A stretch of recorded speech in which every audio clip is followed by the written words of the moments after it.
आपलं शहर आता स्मार्ट होतंय. मग तुम्ही कधी स्मार्ट होताय? स्मार्ट न्यूजचे YouTube चॅनल सबस्क्राइब करा, स्मार्ट बना. नोटिफिकेशनसाठी बेल आयकॉनवर क्लिक करा.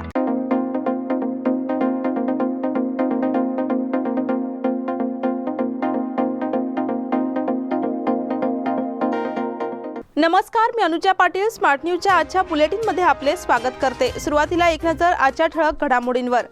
चीनमध्ये कोरोनामुळे परिस्थिती अधिकच गंभीर. दहशतवादी हल्ल्यात 6 जणांचा मृत्यू. युक्रेनच्या हल्ल्यात रशियाच्या तळावरील 400 सैनिक ठार. कॅपिटल वन आयोजित एकांकिका स्पर्धेची प्राथमिक फेरी संपन्न.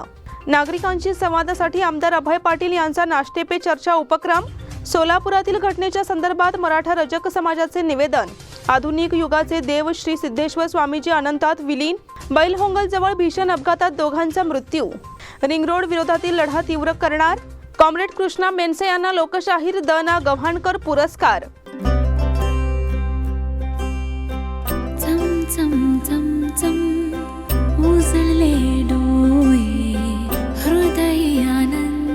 BS Channabasappa and Sons, The Textile Mall.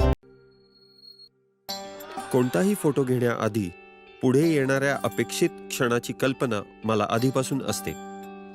नमस्कार, मी अमित शिंदोरे. ह्या क्षणांना सुरेख पद्धतीने कॅप्चर करण्यासाठी माझ्याकडे नेहमी एक योजना असते. निकॉनच्या नवीन Z62 सोबत माझ्या कल्पनेपासून तर छायाचित्रपर्यंतचा प्रवास हा अतिशय सहज असतो. कधी काही भावुक क्षण पडद्याच्या मागे लपलेले असतात आणि कधी काही क्षण अचानकपणे समोर येतात. Z62च्या 14 FPS मुळे मला हे क्षण अचूक पद्धतीने कॅप्चर करता येतात. कोणतीही गोष्ट सांगताना तुम्ही तुमच्या प्रेक्षकांना त्या प्रवासात घेऊन जाता. नमस्कार, मी रंजन झिंगाडे आणि मी प्रिफर करतो नवीन निकॉन Z62. त्याचा I detection auto focus feature ती कथा परिपूर्ण करतो. असे मौल्यवान क्षण फार काळ थांबत नाहीत. आता त्याच्या USB पॉवर सप्लायमुळे प्रत्येक क्षण आपण जिवंत बघू शकतो. प्रत्येक लग्न ही एक रंगीत चित्रकथा आहे. आता नवीन Z62च्या कमाल डायनामिक रेंजमुळे प्रत्येक फ्रेम ही एक रंगांचा अविस्मरणीय अनुभव देते. The all new Z62 is truly a multimedia power house. आणि आता पाहूया सविस्तर बातम्या.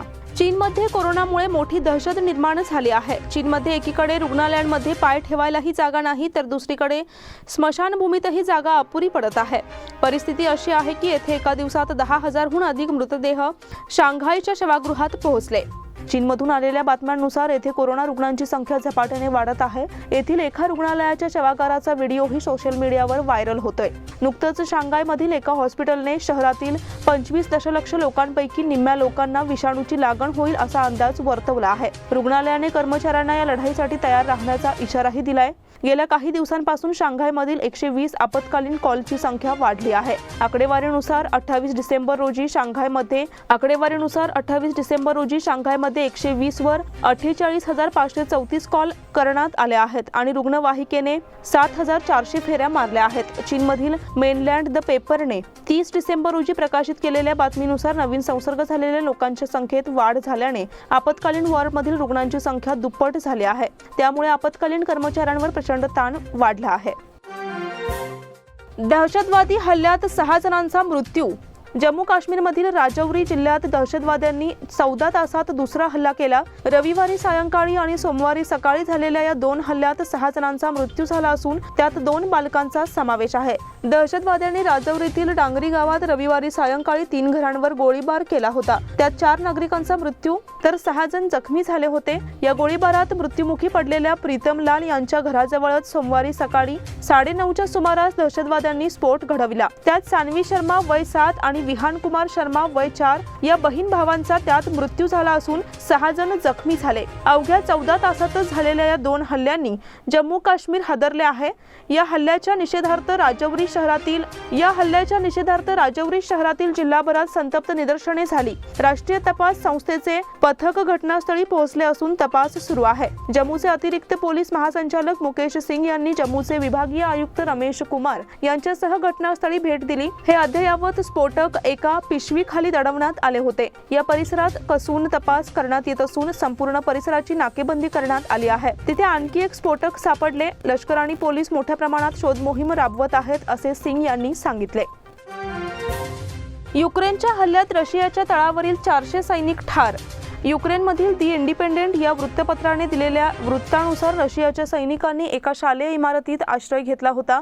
मकिवका येथील हल्ल्याबाबत युक्रेनच्या लष्कराने विशिष्ट अशी माहिती दिलेली नाही, पण युक्रेनच्या लष्करातर्फे दिल्या जाणाऱ्या दैनंदिन माहितीनुसार 30 डिसेंबर रोजी युक्रेनने केलेल्या हल्ल्यात रशियाचे 760 सैनिक ठार झाले आहेत. दरम्यान रशियाच्या संरक्षण खात्याने म्हटले आहे की युक्रेनने केलेल्या हल्ल्यात आमचे 63 सैनिक ठार झाले आहेत. या हल्ल्यात युक्रेनने अमेरिकेत तयार झालेल्या हिमास या प्रणालीचा वापर करून रॉकेटचा मारा केला असे वृत्त तास या वृत्तसंस्थेने दिले आहे. रशियाच्या संरक्षण विभागातर्फे सांगण्यात आले आहे की मकिवका येथील रशियाच्या तात्पुरत्या तळावर 6 रॉकेट डागण्यात आली. यापैकी 2 रॉकेट रशियाच्या सैनिकांनी पाडली. अन्य 4 रॉकेटमुळे 64 सैनिकांचा मृत्यू झाला. कॅपिटल वन आयोजित एकांकिका स्पर्धेची प्राथमिक फेरी.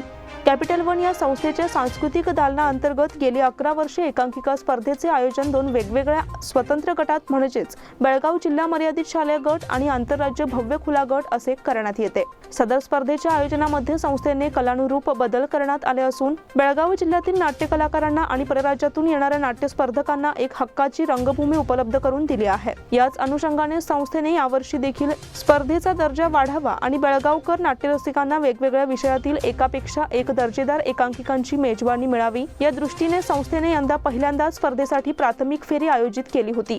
सदर प्राथमिक फेरीसाठी कर्नाटक, महाराष्ट्र, गोवा या 3ही राज्यातून प्रचंड प्रतिसाद मिळाला असून या संस्थेसाठी एकूण 28 संघांनी आपला सहभाग नोंदवला होता. संस्थेने अभ्यासू परीक्षकांच्या मदतीने प्राथमिक फेरीतील एकूण 28 संघांमधून 14 संघांची निवड केली आहे. या संघाची निवड ही संहिता आणि आभासी तत्वावर सखोल चर्चा करून निवड करण्यात आली आहे. सदर स्पर्धेसाठी सादरीकरण होणाऱ्या एकांकिका या एकापेक्षा एक वरचढ असून बेळगाव, मुंबई, सांगली, इस्लामपूर, इचलकरंजी, सिंधुदुर्ग, कोल्हापूर, सातारा, जयसिंगपूर, गोवा येथील संघ आपले सादरीकरण करणार आहेत. बेळगाव जिल्हा मर्यादित शालेय गटासाठी देखील संघाची निवड करण्यात आली आहे. नागरिकांशी संवादासाठी आमदार अभय पाटील यांचा नाश्ते पे चर्चा उपक्रम. आपल्या मतदारसंघातील नागरिकांशी संपर्क साधून त्यांच्या समस्या निवारण्यासाठी सातत्याने कृतिशील असणारे बेळगाव दक्षिणचे आमदार अभय पाटील यांनी नागरिकांसाठी नाश्ते पे चर्चा हा उपक्रम राबवलाय. आपल्या विभागातील समस्यांच्या संदर्भात नागरिकांच्या काही तक्रारी असतात, त्याचे निवारण करण्यासाठी लोकप्रतिनिधींशी चर्चा होणे आवश्यक आहे. हा विचार करून आमदार अभय पाटील यांनी हा उपक्रमाचे नियोजन केले आहे. दिवसभर कामाच्या रगड्यात नागरिकांची भेट होत नाही, त्यामुळे दररोज सकाळी नाश्ते पे चर्चा हा उपक्रम हाती घेतल्याचे त्यांनी सांगितले आहे. या कार्यक्रमात नागरिकांनी आपल्या तक्रारी असतील तर त्या लेखी स्वरूपात घेऊन येण्याचे आवाहन केले आहे. या कार्यक्रमात आमदार अभय पाटील यांच्यासोबत वॉर्डचे नगरसेवक आणि संबंधित अधिकारी वर्ग उपस्थित राहणार आहेत. दररोज 5 वार्डातील नागरिकांसाठी असा हा कार्यक्रम 5 दिवस घेण्याची योजना राबवण्यात आली आहे. नाश्ता पे चर्चा हा कार्यक्रम आजपासून 5 वार्डामध्ये चालू आहे. आजपासून येणाऱ्या 5 दिवस प्रत्येक दिवशी 5 वार्डचे नागरिकांसाठी नाश्ता पे चर्चा आहे. कारण या परिसरातील जे नागरिकांची समस्या आहेत, काही सूचना असतील, काही ॲडवाईज असतील, तर त्या संदर्भामध्ये एकत्रच एकट्याकडे येऊन आपल्या समस्या मांडण्याच्या दृष्टीतनं आपले काही सल्ला सूचना असतील ते मांडण्याच्या दृष्टिकोनातनं हे कार्यक्रम आयोजित केले आहेत. या कार्यक्रमामध्ये त्या वार्डातील नगरसेवकसुद्धा उपस्थित आहेत आणि त्या भागातील जे सरकारी अधिकारी आहेत ते सुद्धा या कार्यक्रमामध्ये उपस्थित आहेत. यामुळं इथंच काही समस्या त्यांचे निवारण करण्याच्या दृष्टीतनं कार्य होणार आहे.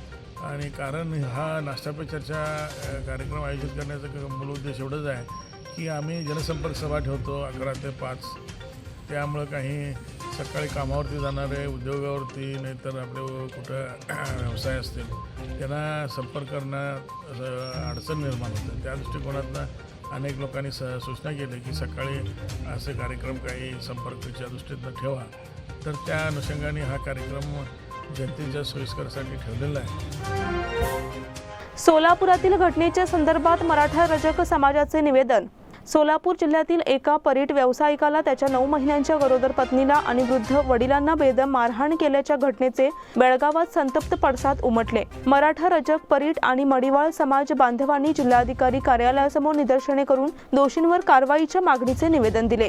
सोलापूर जिल्ह्यातील करमाळा तालुक्यातील शेळपट नाका गावाजवळील कृष्णा महादेव सोनटक्के या परीट व्यावसायिकाने एका कुटुंबाचे कपडे इस्त्री करून दिल्याचे पैसे विचारले असता त्या कुटुंबातील चौघांनी लोखंडी सळ्या काठ्यांनी बेदम मारहाण केली. यात कृष्णा यांचा पाय मोडला असून हल्लेखोरांनी अतिशय क्रूरपणे कृष्णा यांच्या 9 महिन्याच्या गरोदर पत्नीला आणि वृद्ध वडिलांनाही बेदम मारहाण केली आहे. त्यांच्यावर कठोर कारवाई करावी या मागणीसाठी बेळगावात आज मराठा, रजक, परीट आणि मडिवाळ समाज बांधवांनी जिल्हाधिकारी कार्यालयासमोर घोषणा देत निदर्शने करून दोषींवर कठोर कारवाईच्या मागणीचे निवेदन केले. आम्ही सर्वजण मराठा, रजक समाज बेळगाव जिल्हा तसेच आमचे मडिवाळ, अक्षर हे सर्व बांधव आम्ही इथे जमलेलो आहोत. तर आमच्या परीट बांधव सोलापूर जिल्ह्यातील करमाळा या गावी त्या आमच्या परीट बांधव कृष्णा महादेव सोनटक्के याने तेथील गिरायकांना जे इस्त्री करून कपडे इस्त्री करून दिले तर त्यांचे पैसे परत म्हणजे इस्त्री केलेल्या कपड्यांचे पैसे मागितल्यानंतर त्याला मारहाण करून लोखंडी रॉडनं काट्यानं असं चौघांनी त्याला एकट्याला मारलं आहे. तसंच त्याची बायको जी 9 महिन्याची म्हणजे गरोदर होती त्या बाईला त्याने ढकलून हे केलं आहे. तसंच आमच्या समाज बांधवाचं पाय मोडला आहे, हात तोडला आहे. तर त्या गुन्ह्याबद्दल त्यांना शिक्षा व्हावी अशी आम्ही सोलापूर जिल्ह्याच्या DCच्या जिल्हाधिकाऱ्यांकडनं आमच्या जिल्हाधिकाऱ्यांच्या मार्फत आम्ही निवेदन देऊन आम्ही या गोष्टीचा निषेध करतो आणि त्यांना लवकरात लवकर शिक्षा व्हावी आणि यापुढे अशी घटना आमच्या परीट बांधवांच्यावर होऊ नये अशी आम्ही खबरदारी घेण्यासाठी आमच्या जिल्हाधिकाऱ्यांना निवेदन देत आहे. आधुनिक युगाचे देव श्री सिद्धेश्वर स्वामीजी अनंतात विलीन. आधुनिक युगातील देव म्हणून प्रसिद्ध असलेले विजापूरच्या ज्ञानयोगाश्रमाचे श्री सिद्धेश्वर स्वामीजींचे निधन झाले. त्यांच्यावर मंगळवारी सायंकाळी अंत्यसंस्कार करण्यात आले. त्यांच्या अंतिम दर्शनासाठी भाविकांनी महासागर ओसंडून वाहिला. विजापूर शहरातील ज्ञानयोगाश्रमात सोमवारी सायंकाळी 6:05 त्यांनी या जगाचा निरोप घेतला. त्यानंतर त्यांचे पार्थिव खुल्या वाहनातून विजापूर येथील सैनिक शाळेत हलविण्यात आले. श्रींचे पार्थिव लिंगायत प्रथेनुसार पुष्पहारांनी सजवलेल्या मोकळ्या वाहनात ठेवण्यात आले आणि पूर्व शासकीय सन्मानाने सैनिक शाळेच्या आवारात आणण्यात आले. सैनिक शाळेत पूर्वी तयार करण्यात आलेल्या विशाल व्यासपीठावर श्रींचे पार्थिव दर्शनासाठी ठेवण्यात आले. श्रींच्या समोर राष्ट्रध्वज लावून शासनाकडून आदरांजली वाहण्यात आली आहे. जनतेला रांगेत उभे राहून श्रींचे अंतिम दर्शन घेता यावे यासाठी जिल्हा प्रशासनाने सर्व व्यवस्था केली होती. गर्दीवर नियंत्रण ठेवण्यासाठी ठिकठिकाणी बॅरिगेड्स लावण्यात आले होते. श्रींचे पार्थिव ठेवलेल्या व्यासपीठावर मठाधीश यांना बसण्यासाठी खुर्च्या ठेवण्यात आल्या होत्या. तसेच मान्यवरांच्या बसण्याची व्यवस्थाही स्वतंत्रपणे करण्यात आली होती. पोलिसांनी शहरातील 4ही दिशांना महत्त्वाच्या ठिकाणी वाहनांच्या पार्किंगची व्यवस्था केली होती. बैलहोंगल जवळ भीषण अपघात, दोघांचा मृत्यू. सोमवारी रात्री बैलहोंगल इंचळ रस्त्यावर झालेल्या दुचाकीस्वारांच्या धडकेत दोघांचा जागीच मृत्यू झाला. मृत आणि जखमी हे मुतवाड आणि वन्नूर येथील ग्रामस्थ असल्याची माहिती आहे. पोलीस सूत्रांनी सांगितले की प्रत्येकी 2 दुचाकींवर 3 जण स्वार होते. पोलीस निरीक्षक पंचाक्षरी सालीमठ, PSI FI मल्लूर यांनी भेट देऊन पाहणी केली. जखमींना उपचारासाठी सार्वजनिक रुग्णालयात दाखल करून पुढील उपचारासाठी बेळगावात हलविण्यात आले असल्याचे समजते. रिंगरोड विरोधातील लढा तीव्र करणार. बेळगाव तालुक्यात होणाऱ्या रिंगरोडला शेतकऱ्यांनी चाबूक मोर्चा काढून आपला विरोध दर्शविला आहे. सरकारने हा रिंगरोड रद्द करावा आणि शेतकऱ्यांना दिलासा द्यावा अशी शेतकऱ्यांची मागणी आहे. महाराष्ट्र एकीकरण समितीने आजपर्यंत शेतकऱ्यांच्या झालेल्या अनेक अन्यायांविरोधात आवाज उठवून त्यांचा अन्याय दूर केलाय. तेव्हा हाही रिंगरोडचा अन्याय जोपर्यंत संपत नाही तोपर्यंत महाराष्ट्र एकीकरण समिती आणि शेतकरी स्वस्थ बसणार नाहीत असा इशारा माजी आमदार तालुका महाराष्ट्र एकीकरण समितीचे कार्याध्यक्ष मनोहर किणेकर यांनी केले. सोमवारी दिनांक 2 रोजी मराठा मंदिर येथे झालेल्या बैठकीत अध्यक्षस्थानी माजी आमदार मनोहर किणेकर होते. समितीचे चिटणीस ॲडव्होकेट MG पाटील यांनी प्रास्ताविक करून उपस्थितांचे स्वागत केले. यावेळी व्यासपीठावर माजी महापौर शिवाजी सुंटकर, माजी जिल्हा पंचायत सदस्या सरस्वती पाटील, मनोज पावशे, मनोहर किणेकर, ॲडव्होकेट सुधीर चव्हाण, MG पाटील उपस्थित होते. कृष्णा मेणसे यांना लोकशाहीर द ना गव्हाणकर पुरस्कार. गेल्या 80 वर्षाहून अधिक काळ श्रमिक, कष्टकरी, कामगार, शेतमजूर यांच्या न्याय हक्कासाठी रस्त्यावरून उतरून संघर्ष करणारे आणि बिदर, भालकी, बेळगाव, कारवारसह संयुक्त महाराष्ट्र झालाच पाहिजे यासाठी आपले आयुष्य वेचणारे कॉम्रेड कृष्णा मेंडसे यांना यावर्षीचा लोकशाहीर द ना गव्हाणकर स्मृती पुरस्कार देण्याचा निर्णय आज येथे झालेल्या पुरस्कार आणि स्मारक समितीच्या बैठकीत घेण्यात आला. बैठकीच्या अध्यक्षस्थानी समितीचे अध्यक्ष रवींद्र आपटे होते. लोकशाहीर द ना गव्हाणकर यांच्यासोबत संयुक्त महाराष्ट्राच्या चळवळीत खांद्याला खांदा लावून लढलेले कॉम्रेड कृष्णा मेंडसे यांनी तब्बल 11 महिन्यांहून अधिक काळ महाराष्ट्र-कर्नाटक सीमा लढ्यासाठी तुरुंगवास भोगला आहे. एका बाजूला भाषावार प्रांतरचनेत कर्नाटकात राहिलेल्या मराठी भाषिकांच्या न्याय हक्कासाठी लढत असताना लाल बावटा खांद्यावर घेऊन बेळगाव परिसरातील श्रमिक कष्टकऱ्यांचे अनेक लढे त्यांनी लढविले. आणि आता वेळ झाली आहे छोट्याशा विश्रांतीची. तुम्ही पाहत रहा स्मार्ट न्यूज.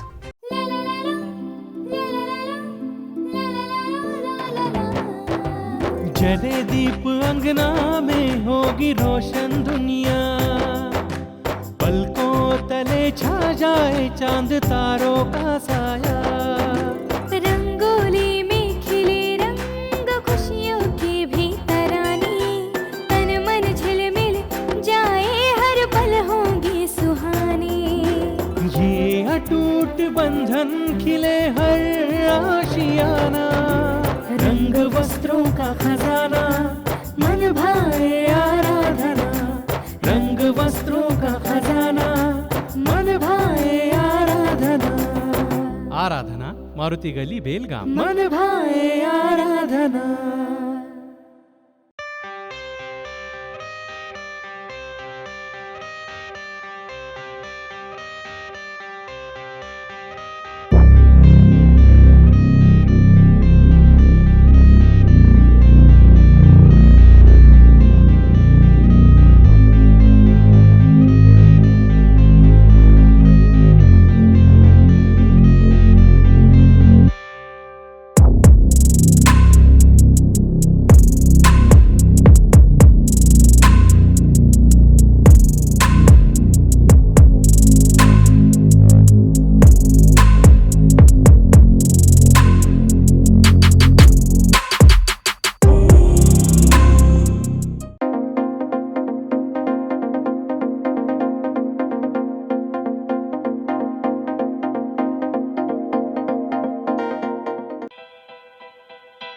बेलगाम वासियों के पसंद में उतरा उड़ान बार एंड रेस्टोरेंट.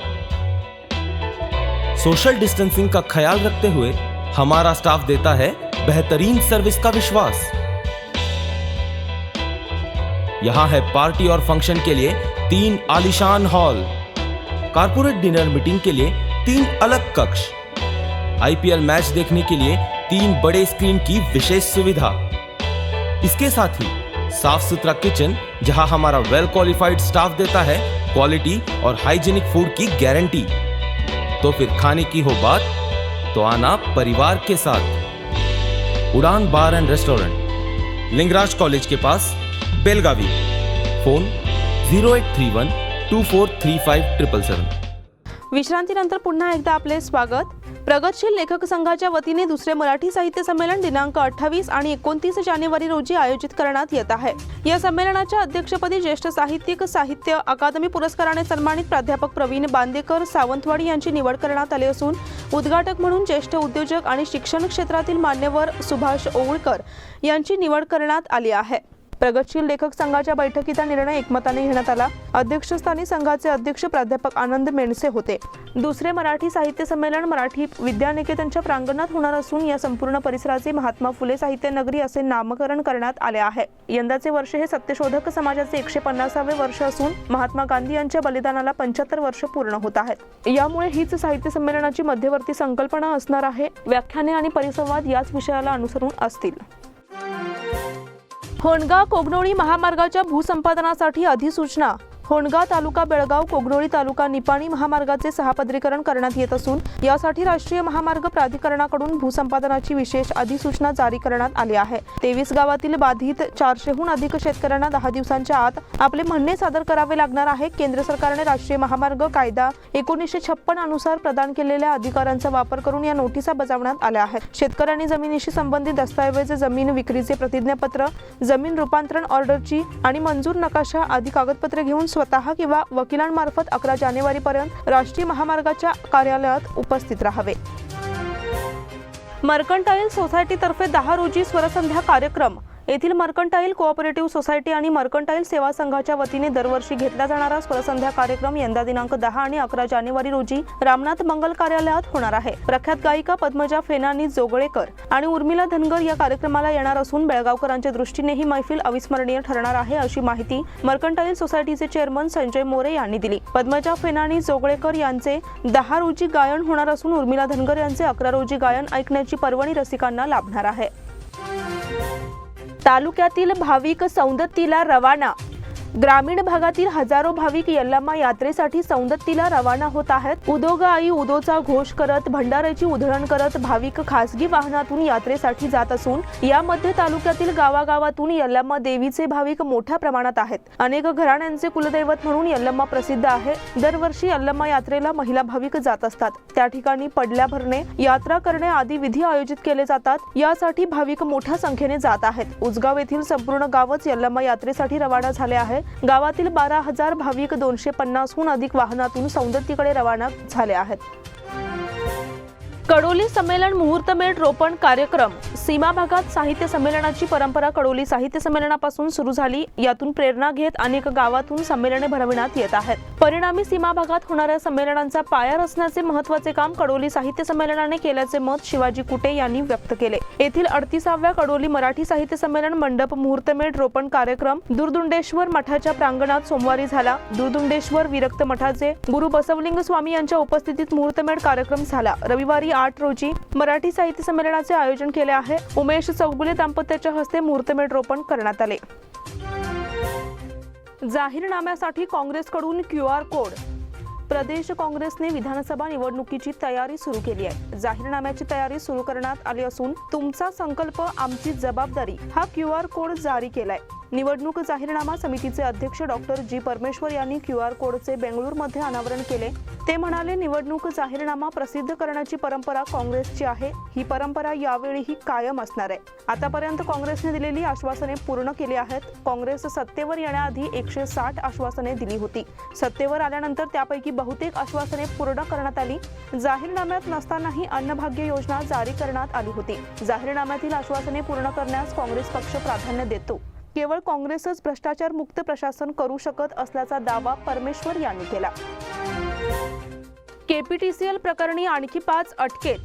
केपीटीसीएल परीक्षा गैरव्यवहार प्रकरणी सोमवारी गोकाक पोलिसांनी आणखी 5 जणांना अटक केली. या प्रकरणी अटकेतील संशयितांची संख्या आता 41 वर झाली आहे.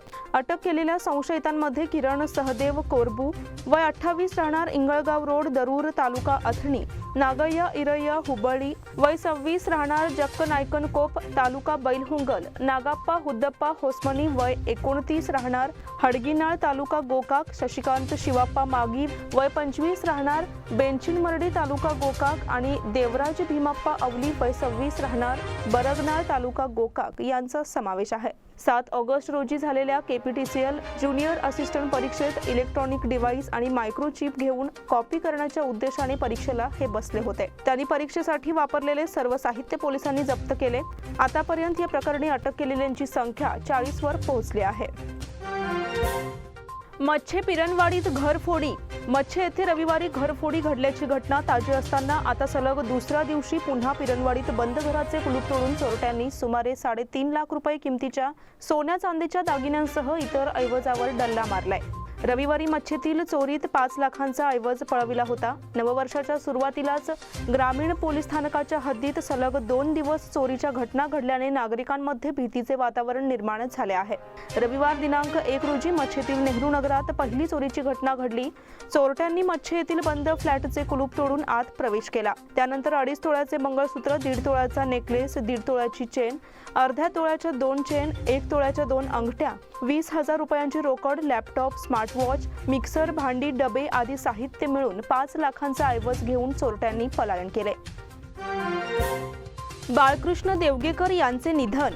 खडकगल्ली येथील रहिवासी बाळकृष्ण कल्लाप्पा देवगेकर वय 83 यांचे आज सकाळी 9 वाजता अल्पशा आजाराने निधन झाले. त्यांच्या पश्चात पत्नी, 4 विवाहित मुली, 3 भाऊ, नातवंडे असा परिवार आहे. ज्येष्ठ छायाचित्रकार रघुनाथ देवगेकर यांचे ते बंधू होत. केएलई इंटरनॅशनल स्कूल अ संघ विजेता. केएलई इंटरनॅशनल स्कूल अ संघाने केएलई इंटरनॅशनल स्कूल ब संघाचा अंतिम लढतीत 63 धावांनी पराभव करत युनियन जिमखाना आयोजित 12 वर्षाखालील मुलांच्या आंतरशालेय युजी चषकावर आपले नाव कोरले. अंतिम सामन्यातील सामनावीर कलश बेनकट्टी, उत्कृष्ट फलंदाज कौस्तुभ पाटील, उत्कृष्ट गोलंदाज ओमकार करेहोना, अपकमिंग खेळाडू रोहन पर्सनावर, इम्पॅक्ट खेळाडू अथर्व चतुर तर स्पर्धावीर कलश बेनकट्टी यांनी वैयक्तिक बक्षीस पटकावले. अंतिम लढतीत प्रथम फलंदाजी करताना केएलई संघाने 25 षटकात 5 बाद 159 धावा केल्या. कनिष्क बेनकट्टीने 48, कलश बेनकट्टीने 33, कौस्तुभ पाटील यांनी 22 धावा केल्या. केएलई ब तर्फे रोहन पर्सनावर, जिया मुल्ला, एसआर वर्षन यांनी प्रत्येकी 1 गडी बाद केला. उत्तरादाखल केएलई ब संघाने 22.4 षटकात सर्व बाद 96 धावा केल्या. सिद्धराय याने 30, युग शहा याने 14 धावा केल्या. केएलई अ तर्फे सलमान धारवाडकर आणि कलश बेनकट्टी यांनी प्रत्येकी 2 गडी बाद केले. प्रमुख पाहुणे जिमखाना अध्यक्ष चंद्रकांत बांडगी, सचिव प्रसन्ना सुलटणकर आणि किरण बेनकट्टी यांच्या हस्ते विजेत्या संघांचा तसेच वैयक्तिक बक्षिसे विजेत्या क्रिकेटपटूंचा सत्कार करण्यात आला. यावेळी मिलिंद चव्हाण, सचिन साळुंके, परशुराम पाटील तसेच पालकवर्ग उपस्थित होते. युनियन जिमखाना संघाकडे पेरेंट्स चषक. युनियन जिमखाना संघाने लायाज क्रिकेट अकादमी संघाचा 3 गड्यांनी पराभव करत युनियन जिमखाना आयोजित पेरेंट्स चषक 11 वर्षाखालील मुलांच्या अंतर अकॅडमी क्रिकेट स्पर्धेचे विजेतेपद पटकावले. अंतिम सामन्यातील सामनावीर मोहम्मद अब्बास, उत्कृष्ट फलंदाज मोहम्मद हमजा, उत्कृष्ट गोलंदाज सुहास हिरेकोडी, उगवते क्रिकेटपटू फरहान शेख आणि स्मितराज पोरवाल, इम्पॅक्ट खेळाडू विवान भुसद, स्पर्धावीर स्वयं खोत यांनी वैयक्तिक बक्षीस पटकावले. नाणेफेक जिंकून प्रथम फलंदाजी करताना क्रिकेट अकादमी संघाने 25 षटकात 9 बाद 101 धावा केल्या. खंडू पाटीलने 28 धावा केल्या. युनियन जिमखानातर्फे सुहास हिरेकोडी, मोहम्मद अब्बास, मोहम्मद हमजा यांनी प्रत्येकी 2 गडी बाद केले. उत्तरादाखल युनियन जिमखाना संघाने 22 षटकात 7 बाद 102 धावा केल्या. मोहम्मद अब्बासने 37, फरहान शेख याने 26 तर मोहम्मद हमजा यांनी 18 धावा केल्या तर स्वयं खोत यांनी 5 गडी बाद केले. बक्षीस वितरण समारंभात प्रमुख पाहुणे जिमखाना सचिव प्रसन्न सुंठणकर, रोहित पोरवाल, चंदन कुंदरनाड, मोहम्मद तारिफ सराफ यांच्या हस्ते विजेते उपविजेत्या संघांना तसेच वैयक्तिक बक्षिसे पटकावलेल्या खेळाडूंना सन्मानित करण्यात आले. यावेळी मिलिंद चव्हाण, सचिन साळुंके, परशुराम पाटील आदी मान्यवर उपस्थित होते. मंडोळी हायस्कूलमध्ये वार्षिक क्रीडा स्पर्धेचे आयोजन. दक्षिण महाराष्ट्र शिक्षण मंडळ संचलित मंडोळी हायस्कूल मंडोळी येथे गुरुवार दिनांक 29/12/2022 रोजी वार्षिक क्रीडा स्पर्धेचे आयोजन करण्यात आले. विद्यार्थ्यांच्या पथसंचलनाने प्रमुख पाहुण्यांना मानवंदना देण्यात आली. प्रास्ताविक शाळेचे मुख्याध्यापक श्री जी.पी. मिसाळे यांनी केले. ध्वजारोहण श्री परशुराम भाऊक पाटील यांच्या हस्ते झाले तर क्रीडाज्योत अभिषेक अनंत सुतार यांच्या हस्ते स्वीकारण्यात आले. क्रीडा साहित्य पूजन एसडीएमसी सदस्य यल्लाप्पा कणबरकर यांच्या हस्ते पार पडले. उद्घाटन प्रसंगी शाळा सुधारणा मंडळाचे अध्यक्ष श्री डी.एल. आंबेवाडकर मामा, सदस्य श्री एम.के. पाटील, सदस्य श्री यल्लाप्पा कणबरकर यांनी शुभेच्छापर भाषण केले. महाराष्ट्र एकीकरण समितीचे नेते आणि प्रसिद्ध उद्योजक श्री आर.एम. चौगुले यांनी थ्रोबॉल सामन्याचे उद्घाटन करून स्पर्धेला सुरुवात करण्यात आली. या प्रसंगी श्री आर.एम. चौगुले यांनी उपस्थित विद्यार्थ्यांना मार्गदर्शन केले. उद्घाटन प्रसंगी एसडीएमसी सदस्य श्री मारुती हुंद्रे आणि पुंडलिक आसोगेकर, रमेश चौगुले, महाराष्ट्र एकीकरण समितीचे कार्यकर्ते श्री सुनील आवडण, शाळेचे सर्व शिक्षक, गावातील शिक्षण प्रेमी उपस्थित होते. सूत्रसंचालन श्री एस.एन. बेळगुंदकर आणि आभार प्रदर्शन श्री पी.पी. गोरल यांनी केले. याचबरोबर स्मार्ट न्यूजचे आजचे बुलेटिन इथे संपते. धन्यवाद.